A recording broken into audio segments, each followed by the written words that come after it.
سيدنا محمد وعلى آله وأصحابه أجمعين. اللهم صل على سيدنا محمد وعلى آل سيدنا محمد كما صليت على إبراهيم وعلى آل إبراهيم في العالمين إنك حميد مجيد. أعوذ بالله من الشيطان الرجيم. بسم الله الرحمن الرحيم.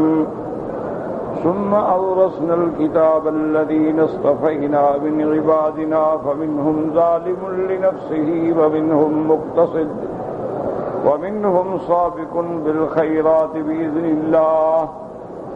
ذلك هو الفضل الكبير.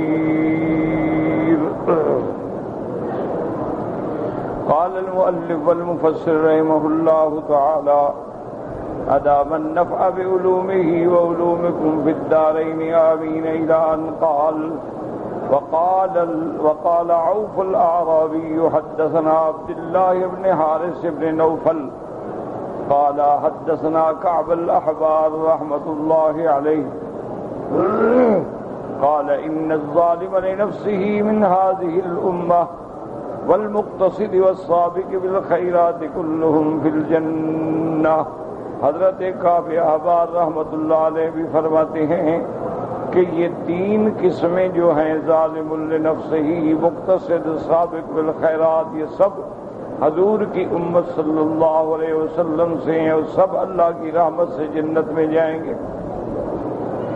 الم تر ان اللہ تعالی قال: ثم أورثنا الكتاب الذين اصطفينا من عبادنا فمنهم ظالم لنفسه ومنهم مقتصد ومنهم سابق بالخيرات بإذن الله. ذلك هو الفضل الكبير. جنات عدن يدخلونها إلى قوله عز وجل: والذین کفروا لهم نار جہنم. قال فہؤلاء اہل النار. تو پہلی آیتوں میں جو تینوں قسم ہیں ان کا تعلق جنات و عدن سے ہے، اور کافروں کا اللہ نے الگ ذکر کیا کہ والذین کفروا لهم نار جہنم. تو یہ مراد کافر ہیں. وہ تینوں قسمیں حضور کی امت کی ہیں اور تینوں جنتی ہیں. درجے میں فرق ہوگا، کوئی پہلے دفعہ بغیر حساب، کوئی حساب یسیر، کوئی تھوڑے امتحان کے بعد پھر اللہ معاف فرما دیں گے. رواہ ابن جریر بن ترک عن نوف به ثم قال حدثني يعقوب بن ابراہیم قال حدثنا ابن علیۃ قال اخبرنا حمید بن اسحاق بن عبد الله عن اسحاق بن عبد الله بن الحارث عن نبيه قال: إن ابن عباس رضي الله عنهما سأل كعبا عن قوله تعالى: ثم أورثنا الكتاب الذين اصطفينا من عبادنا إلى قوله بإذن الله.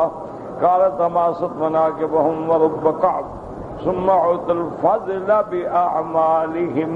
آپ نے فرمایا ہاں یہ وہ لوگ ہیں کہ جن کو پریشانی تو ہوگی لیکن پھر اللہ پاک ان پر فضل فرما دیں گے. ثم قال ابن جریر حدثنا ابن حمید قال حدثنا الحکیم بن بشیر قال حدثنا عمرو بن قیس عن النبی اسحاق السبیعی فی هذه الآیہ: ثم أورثنا الكتاب الذين اصطفينا من عبادنا الآیہ.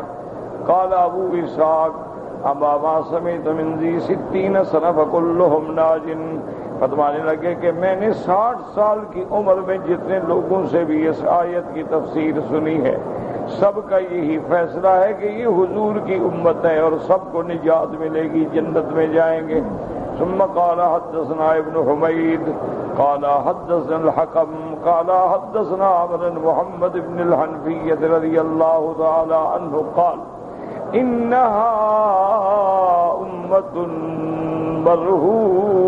مرحومة الظالم مغفور له والمقتصد في الجنان عند الله والسابق بالخيرات في الدرجات عند الله. حضرت محمد ابن الحنفیہ رضی اللہ عنہ فرماتے ہیں کہ اس آیت سے مراد جو ہے وہ حضور کی امت ہے جس پہ اللہ کی رحمت ہے. الظالم مغفور لہ، جس نے گناہ کیے ہیں اللہ اس کی بھی بخشش فرما دیں گے، اور مقتصد جو ہیں وہ جنت کے باغوں میں ہوں گے، اور سابق میں ہیں وہ اعلیٰ درجات میں ہوں گے. فرواه الثوری عن اسماعیل ابن سمع عن رجل عن محمد ابن الحنفیہ رضی اللہ عنہ بنحوه. وقال ابو الجارود سمعت محمد ابن علی یعنی الباقر رضی اللہ عنہما. یہ حضرت محمد ابن علی یعنی حضرت علی کے بیٹے حضرت محمد ہیں. محمد ابن الباقر رضی اللہ عنہما عن قول اللہ تعالی فمنهم ظالم لنفسه فقال هو الذي خلق عملا صالحا وآخر سيئا. آپ نے فرمایا ظالم لنفسه سے مراد یہ ہے کہ وہ بندہ حضور کی امت کا جس کے اعمال صالحہ بھی ہوں گے اور اعمال سیئہ بھی ہوں گے، اچھے عمل بھی ہوں گے اور برے عمل بھی ہوں گے. وهذا ما تيسر من إيراد الأحاديث والآثار المتعلقة بهذا المقام. وإذا تكرر هذا فإن الآية عامة في جميع الأقسام الثلاثة في هذه الأمة. اب مفسر رحمۃ اللہ علیہ فرماتی ہیں کہ مجھے جو احادیث، مجھے جو آثار اس بارے میں ملے ہیں وہ میں نے سب کے سب جمع کر دیے ہیں کہ یہ تینوں قسمیں جو ہیں حضور کی امت سے ہیں، اور تینوں کی اللہ مغفرت فرما دیں گے، اللہ سب کی مغفرت فرما دیں. اور دعا بھی کریں کہ ایک بہت بڑے عالم تھے حضرت عبد الحمید سواتی رحمۃ اللہ علیہ، گوجرانوالہ میں بہت بڑے عالم تھے، بڑے محدث تھے، بڑے مفسر تھے. تقریباً ان کی 22 کتابیں بھی ماشاءاللہ چھپ چکی ہیں. ان کی وفات ہو گئی، اللہ ان کے درجات بلند فرمائے اور ان کے پسماندگان کو صبر جمیل عطا فرمائے. اور مدرسے کا جو نقصان، اتنے بڑے عالم کیوں، عالم کے جانے سے تو موت العالم موت العالم ہوتے، ایک عالم کی موت. بہت بڑے عالم تھے اور بڑے متقی اور پرہیزگار اور بڑے اللہ کی خشیت والے بندے تھے. اللہ ان کی قبروں پہ کروڑوں رحمتیں فرمائے. اب جناب فرماتی ہیں کہ تینوں اسم علماء اغبط الناس بهذه النعمت واول الناس بهذه الرحمہ. اب مفسر فرماتی ہیں کہ سب سے زیادہ تو علماء اس امت کے جو ہیں وہ سب سے زیادہ اللہ کی رحمت کے مستحق ہیں، اللہ تبارک و تعالیٰ کی رحمت کے حقدار ہیں.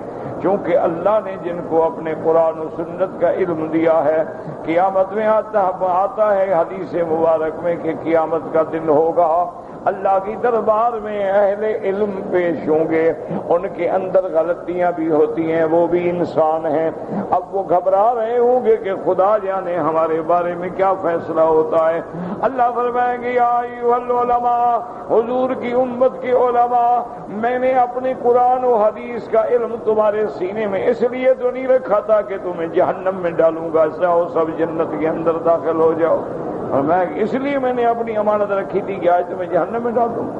تمہیں اگر میں نے قرآن و حدیث کا خزانہ دیا تھا تو دلیل ہے کہ تمہارے لیے میری رحمت ہے اور بخشش ہے. کون اپنا خزانہ کسی کو عطا فرماتا ہے؟ فإنهم كما قال الإمام أحمد رحمه الله تعالى حدثنا محمد بن يزيد قال حدثنا عاصم ابن رجاء ابن حيوة عن قيس بن كثير قال قدم رجل من أهل المدينة إلى أبي الدرداء رضي الله تعالى عنه وهو بدمشق فقال ما أقدمك يا أخي. اب جناب ایک آدمی مدینہ پاک سے حضرت ابی الدرداء رضی اللہ تعالیٰ عنہ، یہ حضور کے صحابی ہیں، دمشق میں چلے گئے تھے. ان کی خدمت میں پہنچے، انہوں نے پوچھا کہ بھائی کیسے آنا ہوا؟ انہوں نے فرمایا حدیث بلغنی انک تحدث به عن رسول اللہ. انہوں نے کہا میں ایک حدیث کا علم ہے جو تم سے حاصل کرنے کے لیے حاضر ہوا ہوں. یعنی پہلے ایک ایک حدیث حاصل کرنے کے لیے آدمی اتنا، کہاں مدینہ منورہ اور کہاں شام ہے، خود اندازہ کر. یعنی ایک ایک حدیث کے لیے 6 مہینے کے سفر کرتے تھے، اور سفر بھی کیا ہوتے تھے، یا پیدل یا گھوڑے پہ یا اونٹ پہ یا کدھر۔ قال اما قدمت لتجارۃ قال لا، انہوں نے فرمایا اور کوئی تمہارا تجارتی کام تو نہیں، کوئی سودا شودا تو نہیں لینا؟ انہوں نے کہا نہیں کچھ نہیں۔ قال اما قدمت لحاجۃ، کوئی اور کام تو نہیں ہے اس کے علاوہ؟ قال لا، کوئی کام نہیں۔ قال اما قدمت الا فی طلب ھذا الحدیث، کیا اتنا لمبا سفر کر کے تم صرف اسی حدیث کے لیے آئے ہو؟ قال نعم، انہوں نے کہا کہ اسی لیے آیا ہوں۔ قال رضی اللہ عنہ فإنی سمعت رسول اللہ صلی اللہ علیہ وسلم یقول من سلک طریقا یطلب فیہا علما سلک اللہ تعالی بہ طریقا الی الجنہ۔ حضرت ابی الدرداء نے فرمایا کہ میں نے اپنے محبوب سیدنا محمد مصطفیٰ صلی اللہ علیہ وسلم سے سنا ہے، آپ نے فرمایا جو شخص من سلکا طریقا یطلب فیہا علما، اس لیے چل رہا ہے، اس لیے سفر کر رہا ہے، آ رہا ہے کہ میں علم حاصل کروں گا، میں قرآن و حدیث کی کوئی بات سنوں گا، پڑھوں گا، اللہ اس کے لیے جنت کا رستہ آسان فرما دیتی ہیں۔ وَإِنَّ الْمَلَائِكَةَ لَتَضَعُ أَجْنِحَتَهَا رِضًا لِطَالِبِ الْعِلْمِ، اور اللہ کے فرشتے جو ہیں وہ زمین پہ اپنے پر گرا دیتے ہیں، تواضع کرتے ہیں، عالم کے آگے جھک جاتے ہیں۔ وَإِنَّهُ لَيَسْتَغْفِرُ مَن لِلْعَالِمِ فِي السَّمَاوَاتِ وَالْأَرْضِ حَتَّى الْحِيتَانَ فِي الْمَاءِ، اور اللہ کی جتنی مخلوق ہے آسمانوں اور زمینوں کے اندر، وہ عالم کے لیے اللہ سے بخشش مانگتی ہیں، حتیٰ کہ وہ مچھلیاں جو دریاؤں میں ہیں وہ بھی عالم کے لیے بخشش مانگتی ہیں، مغفرت مانگتی ہیں۔ اور فرمایا وَفَضْلُ الْعَالِمِ عَلَى الْعَابِدِ كَفَضْلِ الْقَمَرِ عَلَى سَائِرِ الْكَوَاكِبِ، حضور پاک نے فرمایا کہ عالم کی فضیلت، عابد ہے، ایک بندہ عابد ہے، زاہد ہے، بڑا کثرت سے عبادت کرنے والا، لیکن عالم کی فضیلت اس پہ ہے جیسے چاند کی فضیلت تاروں پہ ہوتی ہے، یعنی اللہ نے عالم کو اتنا شان دی۔ اور اس کے بعد فرمایا وَإِنَّ الْعُلَمَاءَ هُمْ وَرَثَةُ الْأَنبِيَاءِ، اور علماء جو ہیں وہ انبیاء کے وارث ہیں۔ وَإِنَّ الْأَنبِيَاءَ لَمْ يُوَرِّثُوا دِينَارًا وَلَا دِرْهَمًا، اللہ کے پیغمبروں کی میراث دولت نہیں ہوتی، دینار نہیں ہوتے، درہم نہیں ہوتی، سونا چاندی نہیں ہوتا، انبیاء کی میراث علم ہوتی ہے، اور جو عالم ہیں تو گویا وہ انبیاء کے وارث ہیں۔ وَمَنْ أَخَذَ بِهِ أَخَذَ بِحَظٍّ وَافِرٍ، تو جس بندے نے بھی جتنا علم کیا، حاصل کیا، اس نے بہت بڑا رحمت کا حصہ حاصل کر لیا۔ تو عالم کی اتنی بڑی شان ہے کہ اللہ کی ہر مخلوق اس کے لیے بخشش مانگتی ہے، اور اللہ تبارک و تعالی حکم دے دیتے ہیں اپنی تمام مخلوق کو کہ اس بندے کے لیے مغفرت مانگو، اس بندے کے لیے معافی مانگو، بخشش مانگو، اگر گناہ ہوں گے تو بخش دیے جائیں گے، اور گناہ نہیں ہوں گے تو اللہ ان کے درجات کو اعلیٰ اور بلند فرما دیں گے۔ تو اس لیے سب سے بڑی نعمت علم ہے، اور علم سے مراد کیا ہے؟ کتاب و سنت کا علم، قرآن و سنت کا علم۔ یہ علم سے مراد یہ نہیں ہے کہ وہ انگریزی پڑھتا ہو اور وہ جغرافیہ پڑھتا ہو اور اس نے MBA کیا ہو اور اس نے BB کیا ہو، گو وہ پڑھنا جائز ہے، لیکن یہ فضیلت قرآن و سنت کے علم کے لیے، کیونکہ انبیاء کا علم جو ہے وہ قرآن و سنت کا علم ہوتا ہے، دین کا علم ہوتا ہے۔ اور ملائکہ کے پر بچھانے کا معنی کیا ہے؟ عظمت طلبہ ہے، یعنی کہ جیسے اللہ فرماتے ہیں کہ اگر تیرے والدین بڑھاپے میں ہیں اور بڑھاپے میں تو نے ماں یا باپ یا دونوں کو پایا، وَخْفِضْ لَهُمَا جَنَاحَ الذُّلِّ، تو ان کے آگے اپنے کندھے جو ہے جھکا دے، اس معنی یہ تھوڑا ہوتا ہے کیسے گر جاؤ، معنی ہے تواضع کرو، ان کی خدمت کرو، ان کا ادب کرو، ان کا احترام کرو۔ اس حدیث سے مبارک کو پڑھ کے ایک طالب علم تھا، اللہ معاف کرے، اس کے دماغ میں پتہ نہیں کیا خناس آ گیا، کہنے لگا یہ کیسے ہو سکتا ہے کہ فرشتے زمین پہ پر بچھاتے ہیں؟ کہنے لگا اچھا میں کل جو ہے نا اپنے جوتے میں کیل لگواؤں گا لوہے کے اور میں فرشتوں کو سبق پڑھاؤں گا. تو جوتے میں اس نے کیل لگوائے باقاعدہ، اور جب چلے تو مارے پاؤں زمین پہ کہ یا فرشتے چیخیں گے، ان کے پر ٹوٹ جائیں گے. نتیجہ یہ نکلا 2 منٹ کے بعد دونوں ٹانگیں ٹوٹ گئی، ہمیشہ کے لیے لنگڑا ہو. تو اس لیے احادیث رسول کی کبھی مذاق نہ بنایا کریں. اگر سمجھ آ جائے الحمدللہ، نہ سمجھ آ جائے ہماری کوتاہی ہے، ہمارا عقل ناقص ہے، ہم بات نہیں سمجھ سکتے. لیکن ادب اور احترام کہ جو اللہ کے نبی نے فرمایا ہے بس آمنا باللہ واطعنا، ہم نے سنا اور ہم نے مانا اور ہم نے تسلیم کیا. کیونکہ آدمی اگر ذرا سی بھی یعنی خلاف آ جائے تو اللہ معاف کرے، اللہ معاف کرے، اللہ معاف کرے، آدمی بہت بڑے امتحان میں مبتلا ہو جاتا ہے. پیغمبر کی حدیث کی توہین کرنا کو مذاق تو نہیں ہے. اس لیے ہمیشہ خیال رکھا کریں، انبیاء کی بات ہے، علماء کی بات ہے، فقہاء کی بات ہے، اولیاء اللہ کی بات ہے. بعد اولیاء اللہ عالم شکر میں ایسی باتیں کہہ جاتے ہیں جو سمجھ نہیں آتی. بس کہہ تو رحمت اللہ علیہ، اللہ رحمت فرمائے. بھئی ہمیں تو پتہ نہیں کیا کہا ہے انہوں نے، لیکن اللہ رحمت فرمائے. کیوں خدا جانے انہوں نے وہ بات کس حال میں کہی، کیوں کہی، سامنے کیا واقعہ تھا، ہم تو موجود نہیں تھے. تو اس لیے ہمیشہ لحاظ کیا کریں اللہ کا قرآن، فرمان محمد مصطفیٰ، اس کے بعد اقوال صحابہ، تابعین، محدثین، فقہاء، علماء، اولیاء، اللہ سب پہ اپنی کروڑوں رحمتیں نازل فرمائے. اگر کوئی بات خلاف بھی ہے کبھی طنز نہ کریں، اعتراض نہ کریں، کبھی تحقیر نہ کریں، کبھی کسی کی تنقیص نہ کریں. کیونکہ آدمی اللہ معاف کرے کبھی بس آدمی کے دماغ سے بات نکلتی ہے اور فوراً امتحان میں آ جاتا ہے. اللہ معاف فرمائے. وأخرجه أبو داود والترمذي وابن ماجه من حديث كثير بن قيس، ومنهم من يقول قيس بن كثير عن أبي الدرداء رضي الله عنه، وقد ذكرنا طرقه واختلاف الرواة فيه في شرح كتاب العلم من صحيح البخاري ولله الحمد والمنة. وقد تقدم في أول سورة طه حديث ثعلبة بن الحكم رضي الله عنه عن رسول الله صلى الله عليه وسلم قال: يقول الله تعالى يوم القيامة للعلماء.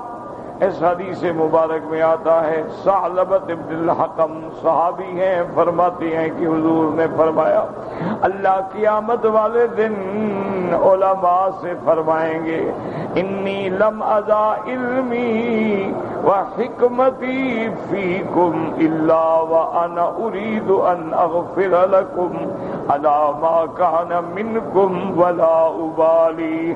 اللہ فرمائیں گے علماء سے کہ میں نے اپنا کتاب و سنت کا علم اور اپنی حکمت تمہارے سینوں میں اس لیے رکھی تھی کہ میرا ارادہ تھا کہ میں تمہیں بخش دوں. جاؤ میں نے تم کو معاف کیا، چاہے تم نے جتنے گناہ کیے ہیں جاؤ میں نے بخش دیا.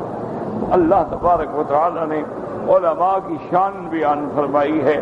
اللہ تبارک و تعالیٰ کے نبی حضور صلی اللہ علیہ وسلم اس سے بڑی شان کیا ہوگی. آپ نے فرمایا انما بعثت معلما، اللہ نے مجھے بھی معلم بنا کے علم سکھانے والا بنا کے بھیجا ہے.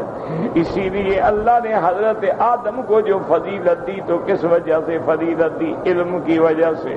اللہ پاک نے وعلم آدم الاسماء كلها ثم عرضهم على الملائکہ. فضیلت ملی آدم کو تو علم کی وجہ سے، ملائکہ کا مسجود بنایا تو علم کی وجہ سے، حتیٰ کہ جبریل نے بھی آدم کو سجدہ کیا تو علم کی وجہ سے. اور اللہ اسی طرح فرماتے ہیں وَلَقَدْ آتَيْنَا دَاوُودَ وَسُلَيْمَانَ عِلْمًا، کہ ہماری نعمت دیکھیں کہ ہم نے داؤد کو بھی سلیمان کو بھی علم کی دولت سے نوازا ہے.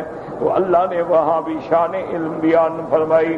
اور اللہ تبارک و تعالیٰ فرماتے فرماتے ہیں قل هل يستوي الذين يعلمون والذين لا يعلمون، کہ اے لوگوں کیا عالم اور جاہل برابر ہو سکتا ہے؟ کبھی برابر نہیں۔ عالم ہوتا ہے جن کو اللہ نے علم سے نوازا ہے، اور اسی طرح بہت ساری قرآن پاک کی آیات مبارک میں آتا ہے کہ سب سے بڑی نعمت جو ہے وہ علم ہے۔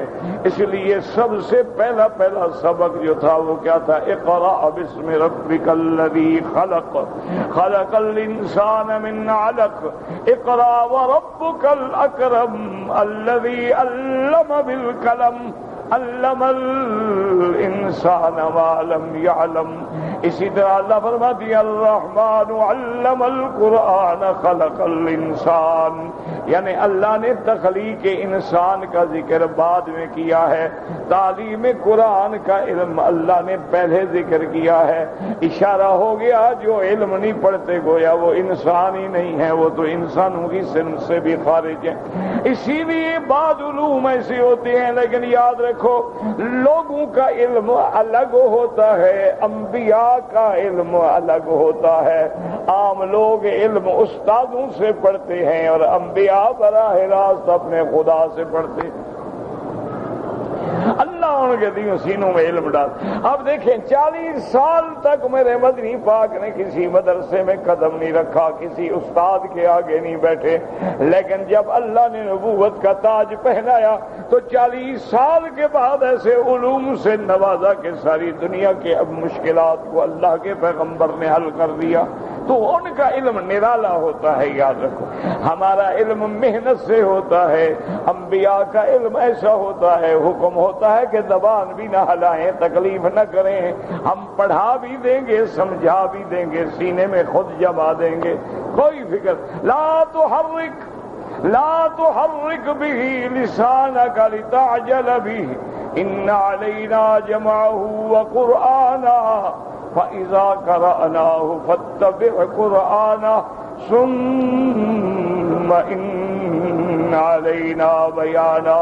اللہ نے فرمایا میرا مدنی جب جبریل پڑھتا ہے آپ تکلیف نہ کریں، آپ اپنی زبان مبارک کو بھی حرکت نہ دیں، بس آپ سنتے رہیں۔ سارا قرآن جمع کر کے تیرے سینے میں رکھنا بھی میرے ذمے، تجھے اس کی تفسیر سکھانا بھی میرے ذمے، اور ایسا پڑھا دیں گے سَنُقْرِئُكَ فَلَا تَنسَىٰ، ایسا پڑھا دیں گے کہ آپ کبھی بھولیں گے بھی نہیں، آپ کے دل و دماغ میں ہم جما دیں گے اپنے علم کو۔ اس لیے سب سے بڑی نعمت جو ہے وہ علم ہے، اور خوش نصیب ہیں وہ والدین جن کی اولادوں کو اللہ نے علم نصیب فرمایا۔ دعا کریں اللہ ہم سب کی اولادوں کو علم نصیب فرمائے، اللہ ان کو بے دینی سے بچائے، بری صحبت سے بچائے، برے آفات، برے حوادثات، برے عادات سے محفوظ رکھے۔ اللہ تبارک و تعالی ہمارے نسلوں کی نسلوں میں قرآن و حدیث کے علم کے چشمے جاری کر دے۔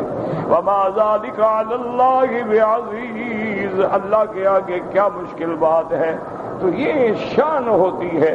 اس لیے جب آپ دیکھیں ساری تاریخ اٹھا کے دیکھ لیں، بڑے بڑے دنیا میں لوگ آئے، بڑے بڑے فرائض، بڑے بڑے امنود، بڑے بڑے خاندانی، بڑے بڑے خزانے والے، دولت والے مر گئے، کوئی پوچھنے والا نہیں، لیکن علم آج تک زندہ ہے۔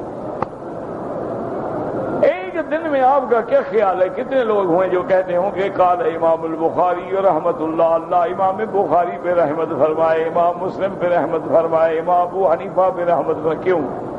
آپ نے دیکھا امام ابو حنیفہ؟ ہم نے دیکھا امام ابو حنیفہ کون؟ علم ہے، جاری ہے، چل رہا ہے، اور وہ آگے آگے شاگردوں کے شاگردوں میں جا رہا ہے، اور جب قیامت تک وہ علم جو ہے۔ اور اس لیے علماء فرماتے ہیں ہر چیز خرچ کرنے سے کم ہو جاتی ہے۔ کیا مانا؟ آپ نے پانی رکھا ہے، اگر پانی پلانا شروع کریں کم ہو جائے گا، دولت رکھی ہے دینا شروع کریں کم ہو جائے گی، خزانے رکھے ہیں دینا شروع کریں کم ہو جائے گا، سونا چاندی رکھا ہے دینا شروع کریں کم ہو جائے گا۔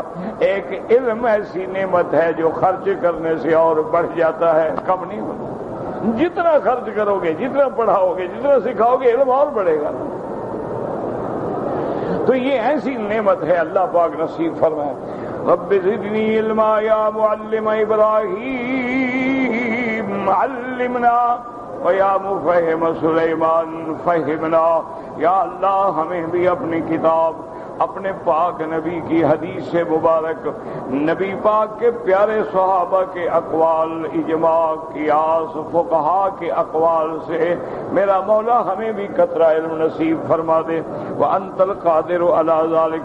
اب اللہ فرماتے ہیں بسم اللہ الرحمن الرحیم جنات عدن يدخلونها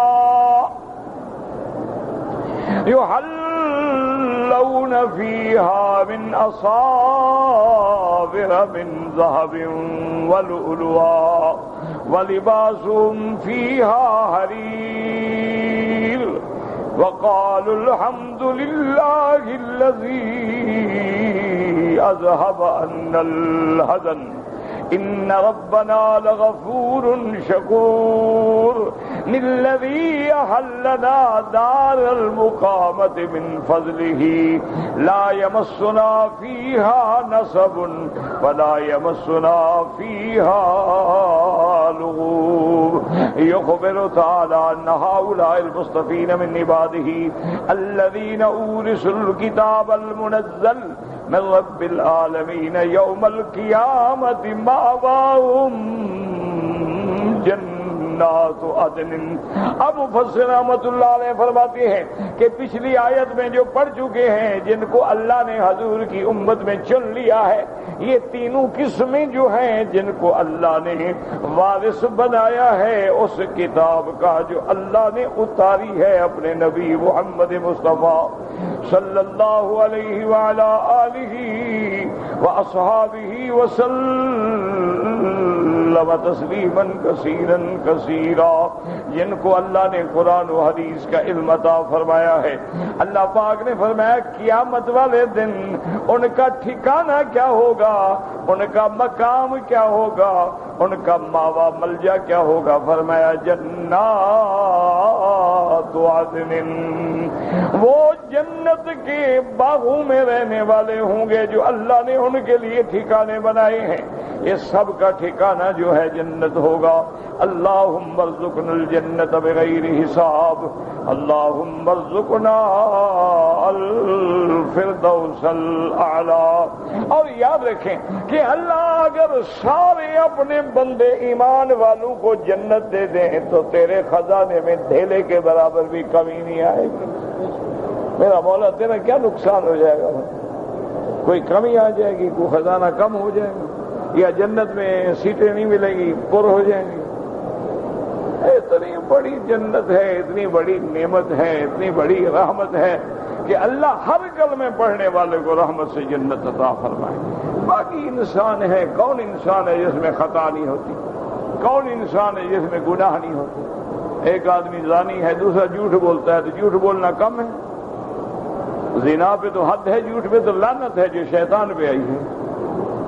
ایک آدمی غیبت کرتا ہے، ایک آدمی حسد کرتا ہے، ایک آدمی لوگوں کے گلے کرتا ہے، ایک آدمی لوگوں کے عیب ڈھونڈتا ہے، لوگوں کے عیب جوئی کرتا ہے، ان کے پردہ پوشی کے بجائے ان کے گناہوں کو دیکھتا پھرتا. یہ کو کم ہے؟ اس لیے صحیح حدیث میں آتا ہے کہ من ستر مسلما سترہ اللہ. اگر کسی بندے نے کسی مسلمان کو گناہ میں دیکھا لیکن پردہ ڈال دیا، اللہ فرماتا ہے میرے بندے تو نے میرے بندے پہ پردہ ڈالا، میں نے تیرے گناہوں پہ پردہ ڈال دیا. کیوں؟ ستار تو میری شان تھی نا، ستار العیوب تو میری شان ہے. اگر تم پردہ ڈالے تو میں تمہارے گناہوں پہ پردہ ڈالوں. اسی طرح حدیث میں آتا ہے جو بندہ کسی کے گناہ کو ڈھونڈے، تلاش کرے، تجسس کرے، پوچھتا پھرے یہ کیا ہے، کیسے فلاں کیسے، اور اس کے عیبوں کو کھولتا ہے، اللہ فرماتا ہے میں اس کے گناہ ایسے کھولوں گا کہ گھر کے اندر چھپ کے کرے گا تب بھی پردے اٹھا دوں گا، ذلیل کر کے دنیا میں رکھ دوں گا. کہ تم میرے بندوں کے گناہ ڈھونڈتے پھرتے، تم کون ہو گناہ ڈھونڈنے والے؟ اس لیے حکم ہے وَلَا تَجَسَّسُوا وَلَا يَغْتَبْ بَعْضُكُمْ لِبَعْضٍ أَحَدًا. ایک دوسرے کی جاسوسیاں نہ کیا کرو، ایک دوسرے کے عیب نہ ڈھونڈے کرو. ایک دوسرے کا عیوب کی تلاش نہ کیا کرو۔ ایک دن حضرت امیر المومنین حضرت عمر رضی اللہ تعالیٰ عنہ رات کو گشت کر رہے تھے، وہ تو خلیفہ تھے نا، ان کے لیے تو حکم ہے نا، وہ تو امیر المومنین ہے، ان کی تو ذمہ داری ہے گشت کرنا۔ گشت کر رہے ہیں، ایک گھر سے آواز آ رہی تھی، آپ نے اپنے خادم سے کہا معلوم ہوتا ہے اس گھر کے اندر جو بندہ ہے نشہ بھی کر رہا ہے اور کوئی عورت بھی ہے گانا بھی سن رہا ہے، اس کو پکڑیں۔ حضرت عمر نے اور آپ کے خادم نے دیوار کے اوپر سے چھلانگ لگائی تو وہ نشہ بھی موجود تھا، عورت بھی موجود تھی، وہ بندے بھی نشے میں تھے، اور آپ نے پکڑ۔ آپ نے کہا اچھا تم سمجھتے تھے کہ تم بچ جاؤ گے؟ عمر کو پتہ نہیں لگے گا اللہ کے بندے کیا ظلم کر رہے ہو، تم شراب پی رہے ہو، پھر عورت ہے اجنبی ہے اور گانے سنتے ہو۔ اس نے کہا حضرت عمر میں نے تو واقعی گناہ کیا ہے، میں اپنے گناہوں کا اب انکار ہی نہیں کر سکتا، شراب موجود ہے، عورت موجود ہے، آپ نے خود سنا ہے، خود دیکھا ہے، لیکن آپ نے بھی کوئی کم گناہ نہیں کیا۔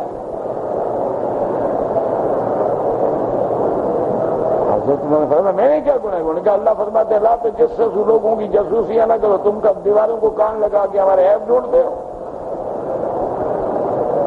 اللہ نے فرمایا وَأْتُوا الْبُيُوتَ مِنْ أَبْوَابِهَا، کسی کے گھر میں جاؤ دروازہ کھٹکھٹا کے جاؤ، آپ دیواریں پھلانگ کے اندر آتے، آپ نے بھی قرآن کی مخالفت کیا، مجھے پکڑے میں قیامت میں آپ۔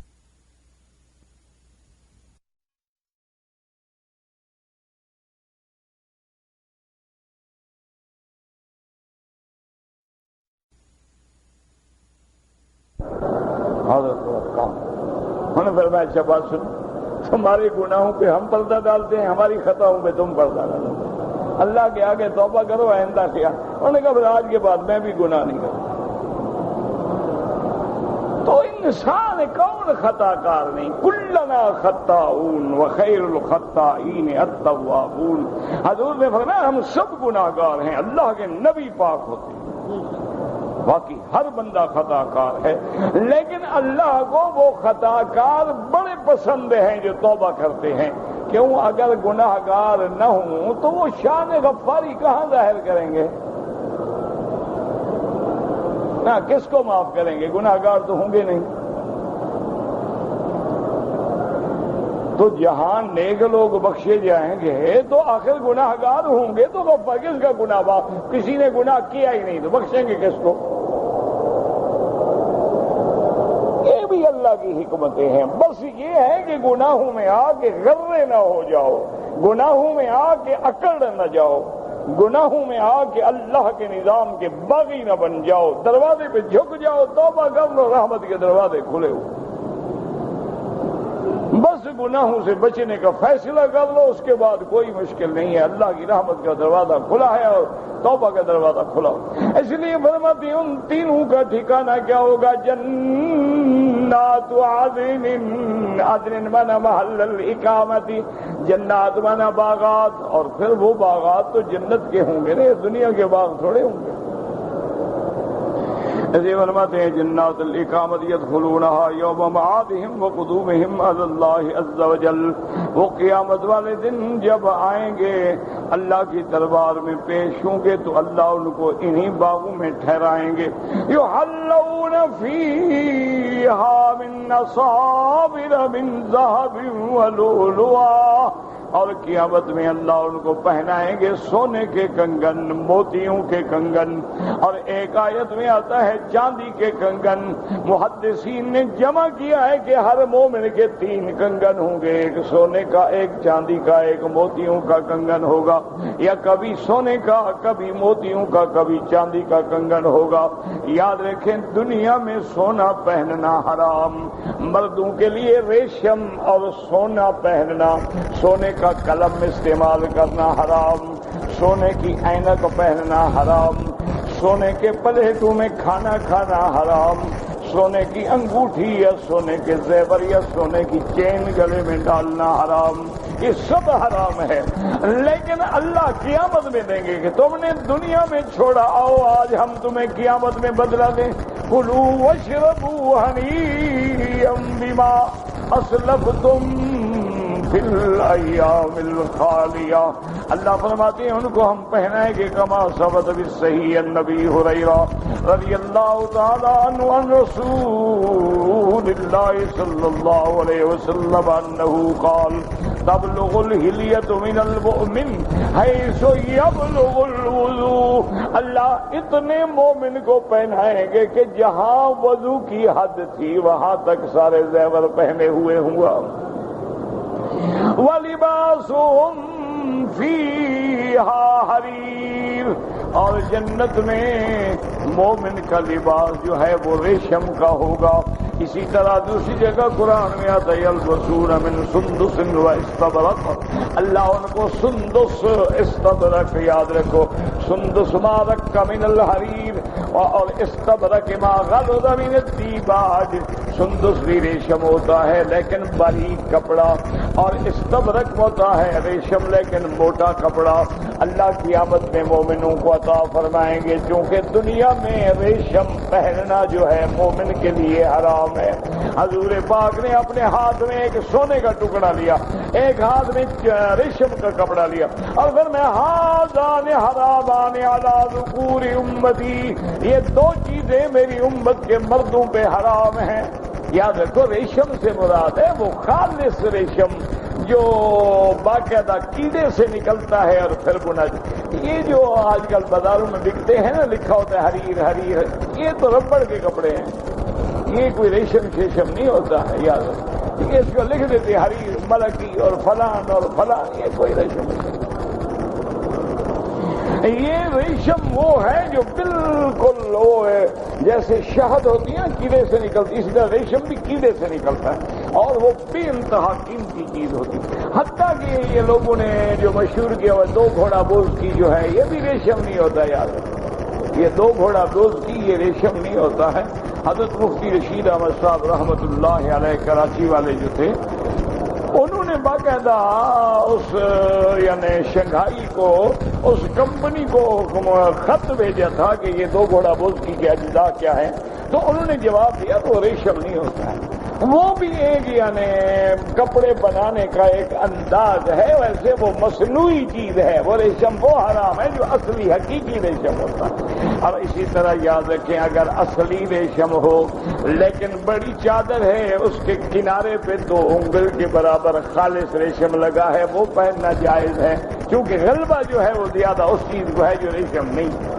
تو لیکن افضل یہ ہے کہ مومن ریشم سے بھی بچے اور سونے سے بھی بچے. وَلِبَاسُهُمْ فِيهَا حَرِيرٌ وَلِهَذَا كَانَ مَحْظُورًا عَلَيْهِمْ فِي الدُّنْيَا. اللہ نے اپنے بندوں پہ سونا بھی ریشم بھی چونکہ دنیا میں حرام کیا تھا. فَأَبَاحَهُ اللَّهُ تَعَالَى لَهُمْ فِي الْآخِرَةِ. اب اللہ نے ان کے لیے آخرت میں حلال کر دیا. وَثَبَتَ بِالصَّحِيحِ أَنَّ رَسُولَ اللَّهِ صلی اللہ علیہ وسلم قال من لبس الحریر فی الدنیا لم یلبس فی الآخرہ قال ہی لہم فی الدنیا ولکم فی الآخرہ. میرے آقا نے فرمایا جو مسلمان ایمان والا مومن دنیا میں خالص ریشم پہنے گا اللہ جنت کے ریشم سے محروم کر دیں گے. اور آپ نے فرمایا ہی لہم فی الدنیا, یہ سونا ریشم کافروں کے لیے دنیا میں ہے, تمہارے لیے آخرت میں اللہ عطا فرمائیں گے. تو مومن کا لباس جو ہے وہ آخرت میں ریشم سے ہو. اس لیے دنیا کے اندر ہر قسم کے ریشم ہر قسم کے سونے کی چیزوں سے بچنے کی کوشش کریں. آج تو بڑے آدمی جو ہیں ان کی پہچان یہی ہوتی ہے, انگوٹھیاں بھی سونے کی ہوتی ہیں, قلم بھی سونے کے ہوتے ہیں, لائٹر بھی سونے کے ہوتے ہیں, سگریٹ کیس بھی سونے کے ہوتے ہیں, اینکیں بھی سونے کی ہوتی ہیں. اب تو بڑے لوگ جو ہیں وہ اپنی گاڑیوں کے اندر یعنی گاڑیاں جو آرڈر کرتے ہیں تیار کراتے ہیں تو ان کے اندر بھی سونا لگواتے ہیں, اور حمامات کے اندر جو ان کی ٹوٹیاں ہیں پانی کھولنے کی وہ بھی سونے کی لگواتے ہیں. انا للہ و انا الیہ راجعون. اللہ کے ہر حکم کی مخالفت. ایک یاد رکھیں کہ سونے کا رنگ ہے وہ جائز ہے, ایک سونے کی پالش ہے وہ جائز ہے, خالص سونا پہننا حرام. یاد رکھیں. ایک ہوتا ہے نا کہ بعض چیزیں گھڑیاں ہوتی ہیں اور لکھ دیتے ہیں 24 کیرٹ گولڈ پلیٹڈ ہے، یعنی کیا مانا رنگ جو ہے اس کو پکا کیا گیا ہے سونے کی اس کو یعنی ٹچ دے کر، وہ حلال ہے، وہ حرام نہیں ہے۔ خالص سونا پہننا جو ہے وہ حرام ہے، اس کی ایک رتی بھی حرام ہے اور ایک تولہ بھی حرام ہے۔ اسی طرح آج کل فیشن آ گیا ہے، لڑکے گلوں میں چین پہنتے ہیں، اچھا کانوں میں بالے پہنتے ہیں لڑکے۔ انا للہ و انا الیہ راجعون۔ پتہ نہیں یہ لوط کی قوم کہاں سے پیدا ہوئی؟ یہ تو لوط کی قوم کا لباس تھا نا کہ گنوں میں کالے بالے پہنتے تھے اور زنانہ لباس پہنتے تھے، عورتوں کی طرح نخرے کر کے چلتے تھے۔ یہ تو لوط کی قوم کی عادات ہیں جو حضور کی امت میں آ گئی، نعوذ باللہ۔ کہ آج جناب آپ اچھا بڑے بڑے بال اور پیچھے بالوں کو باقاعدہ ربن لگے ہوئے ہیں، بینڈ لگے ہوئے ہیں جیسے عورتیں لگاتی ہیں۔ انا للہ و انا الیہ راجعون۔ اچھا سمجھتے ہوں گے بیچارے کہ ہم اچھے لگتے ہیں، یہ نہیں سمجھتے کہ دور سے دیکھنے والے کو تم بھولو اور بندر لگتے ہو، بندے تو لگتے ہی نہیں ہو۔ حضور نے جو بال رکھے ہیں، حضور کے تو ایک بال پہ میں ساری دنیا قربان کر ڈالوں۔ حضور پاک کے سیدھے بال مبارک ہوتے تھے، آپ نے یہاں تک بھی رکھے ہیں، یہاں تک بھی رکھے ہیں، یہاں تک بھی رکھے ہیں، بالکل سیدھی مانگ نکالتے تھے اور بال بنا۔ یہ تھوڑا ہے کہ فیشن کے طور پہ رکھے ہیں، جیسے آج کل بعض لوگ داڑیاں رکھتے ہیں اور داڑھی کو یوں اٹھاتے ہیں، پتہ لگے گنڈا ہے، رکھی ہوئی داڑھی ہے اور ہے گنڈا۔ عجیب۔ اچھا بعض ماشاءاللہ داڑیاں جو ہیں وہ 2 میٹر ہیں اور کپڑا سر پہ نہیں پہنتے۔ انا للہ و انا الیہ راجعون۔ پتہ نہیں یہ کہاں سے قوم نکل آئی؟ بھائی ساری زندگی تمام حدیثیں کھول کے مجھے دکھاؤ کہ ایک دن محمد مصطفیٰ بغیر کپڑے کے بازار میں گئے ہو؟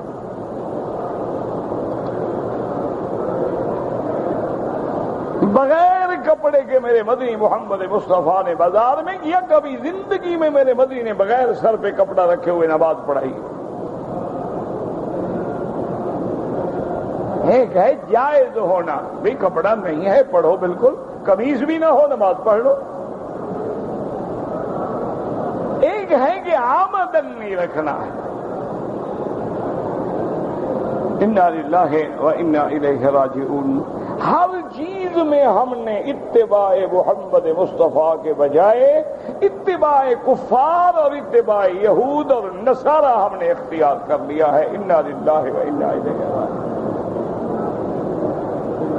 انا للہ و انا الیہ راجعون۔ اچھا اب آپ دیکھ لیں کہ کافروں نے اپنی عورتوں کو جین کی پینٹ پہنائی، مسلمان لڑکیاں پہن، انہوں نے کپڑے کے تھیلے گلے کے پیچھے کمر کے پیچھے ڈالے، یہ بھی کمر پہ اٹھا۔ اب ایسے گھر والا کہتے تو اینک بھی نہیں اٹھائے گی، لیکن انگریز نے تھیلا اٹھایا، یہ بھی تھیلا اٹھا کے چلے گی۔ کیا وہ دیکھتے ہیں فلم میں کہ جی ماڈل کیسے آتی ہیں اور کیسے کیسے وہ اپنا واک کرتی ہیں اور کیسے کیسے ڈیزائنر لباس ڈیزائن کرتے ہیں اور وہ ان کو پہن کے لوگوں کو دکھاتی ہیں۔ ہماری بیٹیاں بھی وہی نقل کرتی۔ انا للہ و انا الیہ راجعون۔ وقال ابن ابی حاتم حدثنا عمرو بن سواد السرحی قال اخبرنا ابن وهب ابن لهية عن عقيل ابن خالد بن الحسن عن ابي هريرة رضي الله تعالى عنه قال ان ابا امامة رضي الله عنه حدث ان رسول الله صلى الله عليه وسلم حدثهم وذکر حلی اہل الجنت۔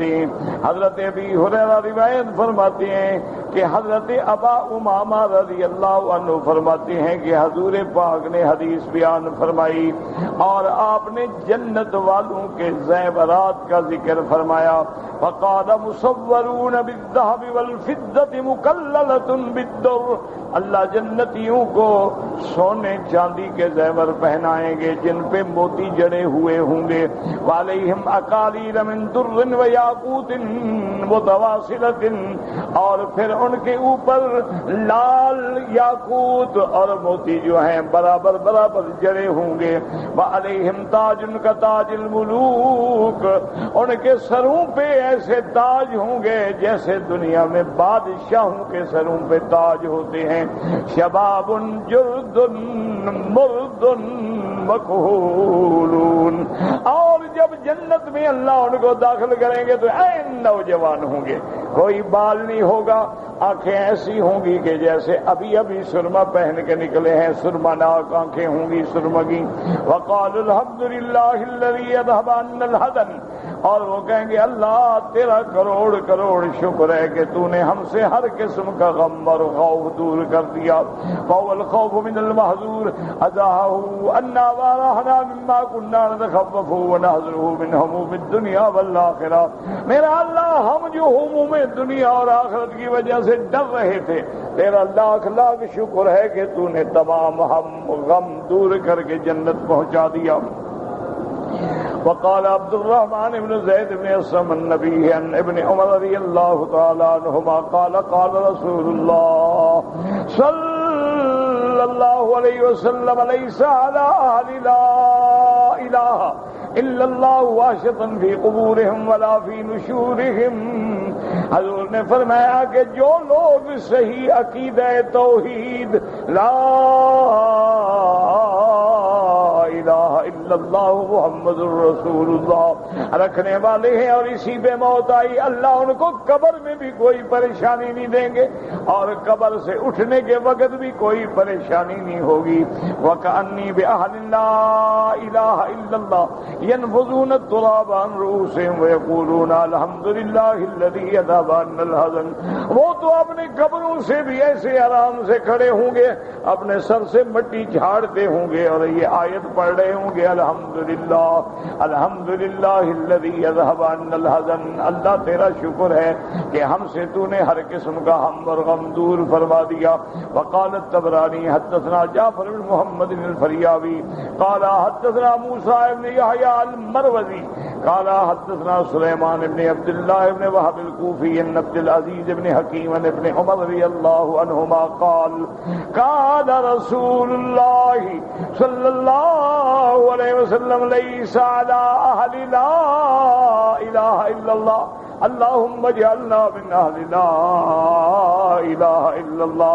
قال وحشۃ فی الموت ولا فی القبور ولا فی النشور، ایمان والے توحید والوں کو مرنے کے وقت بھی غم نہیں ہوگا، بلکہ مرنے کے وقت مومن مسکرا رہا ہوتا ہے، سامنے فرشتے کھڑے ہوتے ہیں، جنت کی مبارک دے رہے ہوتے ہیں، اور نہ ان کو قبر میں کوئی غم ہوگا اور نہ قبر سے اٹھنے کے بعد کوئی غم ہوگا۔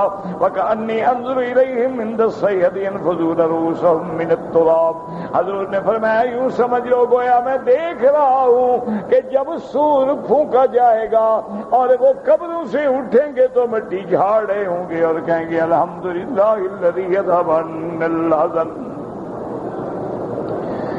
ان ربنا لغفور شکور۔ قال ابن عباس رضی اللہ عنہما وغفر لهم الكثير من السیئات وشکر لهم اليسیر من الحسنات، حضرت ابن عباس فرماتے تھے غفور شکور کیا مانا؟ وہ بخشنے والا جس نے ان کی بڑی غلطیاں معاف کر دی اور چھوٹی چھوٹی نیکیاں قبول کر کے ان کے درجات کو بلند فرما دیا۔ تو غفور مانا بخشنے والا، شکور مانا قدردان کہ جب تم چھوٹی نیکی بھی کرتے ہو تو وہ بڑا انعام دیتے ہیں۔ الذی احلنا دار المقامۃ من فضلہ یقولون الذی آتانا هذه البلدۃ وهذه المقام من فضلہ ومنہ ورحمتہ لم تکن اعمالنا تساوی ذلک، اور وہ کہتے ہوں گے مولا یہ تیرا فضل ہے، ہمارے اعمال تو اس قابل نہیں تھے کہ ہم اس مقام پہ آتے۔ کما ثبت فی صحیح ان رسول اللہ صلی اللہ علیہ وسلم قال يدخل احدا منکم عمله الجنہ، حضور نے فرمایا تم میں سے کوئی عمل کے زور سے جنت میں داخل نہیں ہوگا کیوں ہم ساری زندگی عمل کریں اللہ کی ایک نعمت کا بھی شکر ادا نہیں کر سکتے ہیں؟ قالوا ولا انت یا رسول اللہ، انہوں نے کہا حضور آپ نے فرمایا ولا انا الا ان يتغمدني اللہ تعالی برحمت من فضل، اللہ مجھے بھی اپنی رحمت سے ڈھانپ لیں گے. لا يمسنا فیہا نصب، کہ ہمیں کوئی تکلیف، ولا يمسنا فیہا لغوب، جنت میں نہ دکھ ہوگا نہ تکلیف ہوگی نہ تھکان ہوگی. لغوب کہتے ہیں تھک جانا، تھکان ہو جانا. تو فرماتے ہیں کہ ولا يمسنا فيها عناء ولا إياء، نہ تکلیف ہوگی نہ تھکنا ہوگا. والنصب واللغو كل منهما يستعمل في التعب، یہ دونوں لفظ جو ہیں تھکان میں بھی استعمال ہوتے ہیں. وكأن المراد في هذا وهذا أنهم لا تعب على أبدانهم ولا على أرواحهم، نہ ان کے بدن پہ کوئی مشقت ہوگی نہ ان کو روحانی طور پہ کوئی غم ہوگا. اللہ عالم من ذلك انهم كانوا يذهبون انفسهم في العباده في الدنيا فسكن عنهم التكليف بدخولها وصاروا في راحه دائمه مستمره. مفسر فرماتا ہے وجہ یہ ہے کہ انہوں نے اپنے آپ کو دنیا میں ہر وقت تکلیف میں رکھا، ہر وقت عبادت، ہر وقت طواف، ہر وقت تہجد، ہر وقت نماز، ہر وقت تلاوت، ہر وقت ذکر. آج اللہ ان کو اس کے بدلے میں راحت عطا فرما دیں گے. اس لیے حکم ہوگا کلوا واشربوا ہنیئا بما اسرفتم فی الایام الخالیہ. اللهم ارزقنا الفردوس الاعلی برحمتک یا ارحم الراحمین.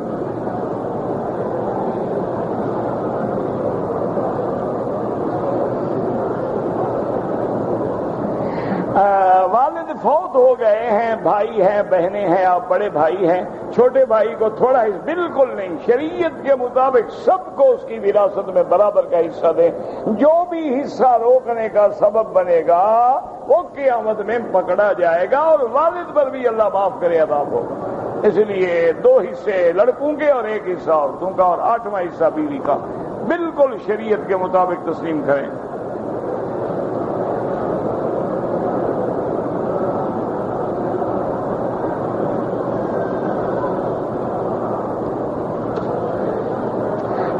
کہ میرا ماموں ایک گاؤں میں امام ہے، بچوں کو سبق پڑھاتا ہے، امامت کرتا ہے، اس گاؤں کے لوگ اس کو تنخواہ دیتے ہیں اور کچھ عورتیں کپڑے بیچتی ہیں اور پتہ نہیں ان کے پیسے، بہرحال اس کو تو تنخواہ دیتے ہیں نا، ان پہ پیسے ان کے جیسے ہیں، اس کے آپ کے ماموں پہ کوئی گناہ نہیں.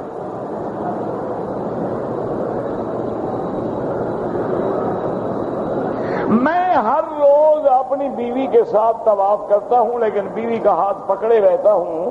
تو بہرحال امام ابو حنیفہ رحمۃ اللہ علیہ کے نزدیک تو وضو نہیں ٹوٹتا، لیکن امام شافعی کے نزدیک تو ٹوٹ جاتا ہے نا. اس لیے احتیاط کریں، نہ پکڑے کو ڈر ہے آپ کو بھاگ جائے گی بیچاری. کیا خوف ہے آخر آپ نہ، کیا خطرہ کیا ہے آپ کو؟ اللہ کے بندے، کسی امام کے نزدیک تو خطرہ ہے نا کہ وضو ٹوٹ جائے، نمازی نہ ہو. کیا احتیاط کریں، آپ کے ساتھ چلتی رہے کو ضروری ہے کہ ہاتھ پکڑو. نہ پکڑیں تو بازار میں نہیں پکڑتے، وہ سودا لینے اکیلے جاتی ہے، پکڑیں طواف میں ہاتھ پکڑ رہے ہیں. ماشاءاللہ.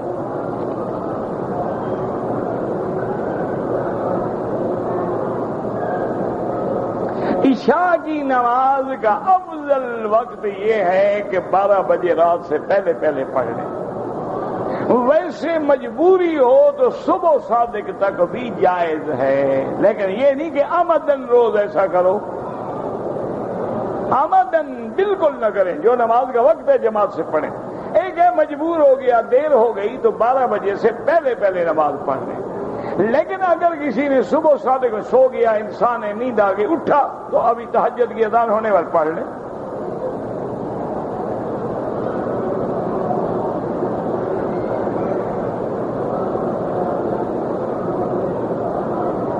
کہتے تھے کہ اسلامی نقطہ نظر کے مطابق جوائنٹ فیملی سسٹم جو ہے وہ صحیح ہے. 3 بھائی عیال ایک گھر میں ایک گھر میں رہیں، لیکن ایک دوسرے سے شرعاً پردہ کرنا ہوگا. یہ تھوڑا کہ اکٹھے رہنے کا معنی ہے کہ پردہ بھی ختم، ہر چیز ختم. یہ کہاں لکھا ہوا ہے؟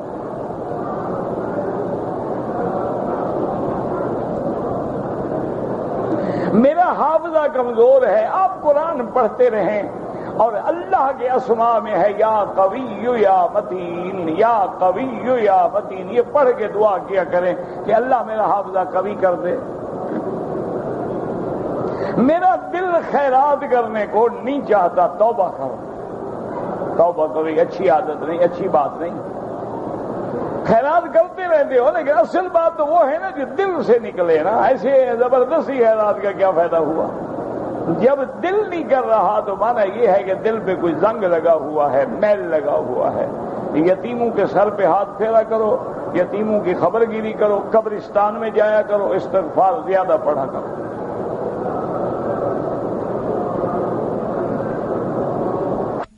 یعنی لنگڑی ہو یا اس کے بعد انکانی ہو، اس کی قربانی جائز نہیں۔ روزانہ چپل گم ہو جاتے ہیں، اپنے ساتھ رکھو، تھیلی میں لپیٹ کے ساتھ رکھو، کبھی گم نہیں ہوں گے۔ تم جو لوگوں کے آگے رکھ کے لے آؤ، جب اٹھیں گے لے جائیں گے۔ وہ سمجھتے ہیں ہمارے لیے رکھ کے گیا بیچارہ شریف آدمی۔ النعلین تحت العین، عربوں کا محاورہ ہے کہ جوتے آنکھوں کے نیچے۔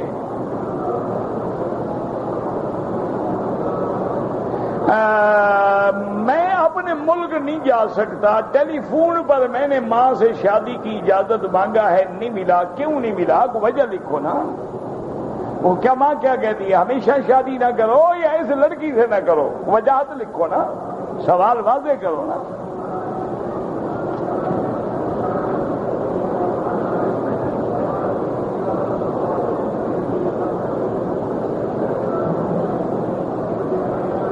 بہرحال اگر آپ ایک کمپنی میں کام کرتے ہیں، بورنگ کرتے ہیں، مدیر کہتا ہے بےایمانی کرو تو بالکل نہ کریں گے۔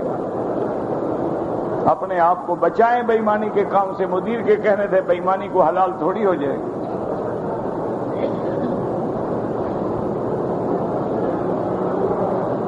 کہتے ہیں جی کہ ہم نے سنا ہے متا بالکل حرام ہے۔ لمبے بال رکھنا سنت ہے، لیکن سنت والوں کی طرح رکھو نا، کافروں کی طرح تو نہ رکھو۔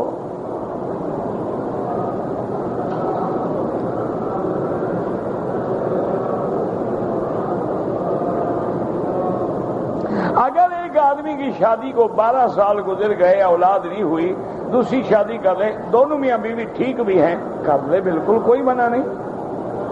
اس کو 4 بیویوں کی اجازت ہے۔ اگر ایک آدمی کی داڑھی چھوٹی ہے تو اس کا نکاح ٹوٹ جائے گا، نکاح تو نہیں ٹوٹے گا، تم انتظار نہ کرو۔ گناہ گار ہے، دعا کرو اللہ اس کو پوری داڑھی رکھنے کی توفیق دے۔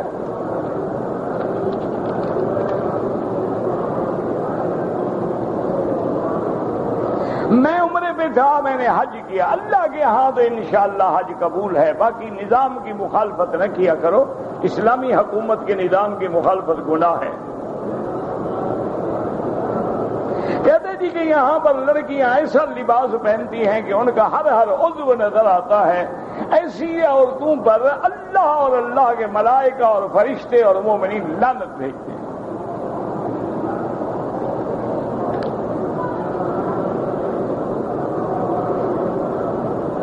اگر کوئی بزرگ اپنی پاکی قائم نہیں رکھ سکتا، بوڑھا، اس کے لیے عمرہ بالکل کریں، عمرہ اس کے لیے۔